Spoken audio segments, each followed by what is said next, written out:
Alors, je m'appelle Hossein Tigerzine, j'ai 43 ans, je suis né à Fafé, j'ai grandi à Fafé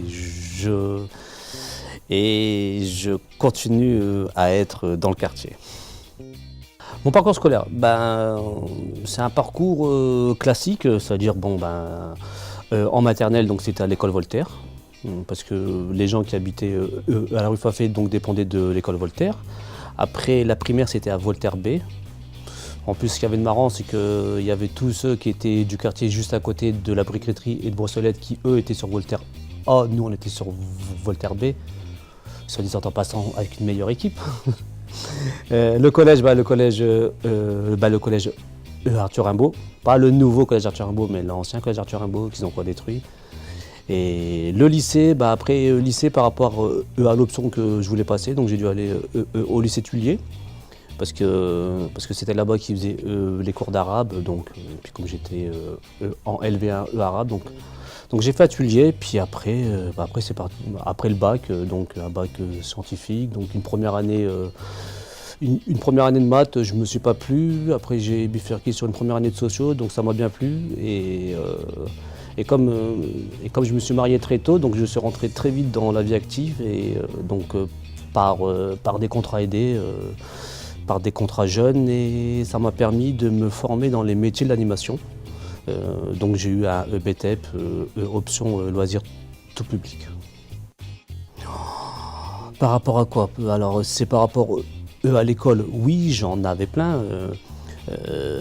Comme j'étais pas très bon en français, donc j'étais le roi des antisèches.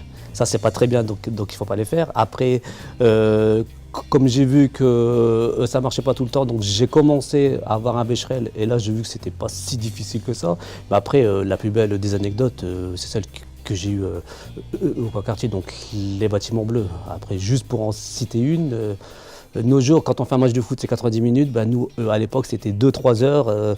Et tant qu'il n'y avait pas 20 buts de marqués, on vient puis qu'on continue. Même si, et le plus marrant, c'était même si on pouvait gagner 10-4, il y avait toujours le but de la victoire. Donc même si celui qui avait le moins marqué, c'est marqué le but de la victoire, donc il même qui était champion.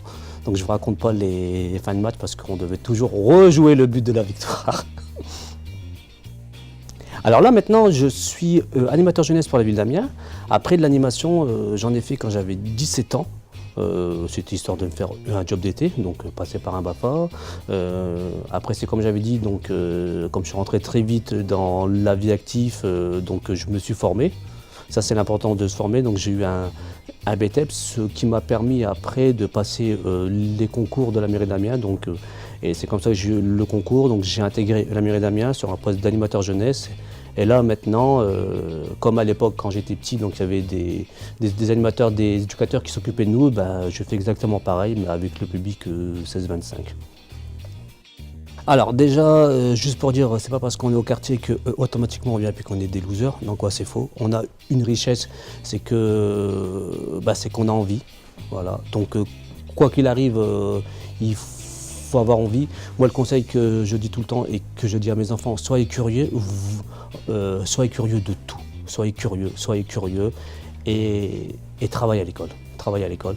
Parce que plus on travaille à l'école, plus on a du vocabulaire, plus on sait les choses et plus c'est facile de s'en sortir dans la vie.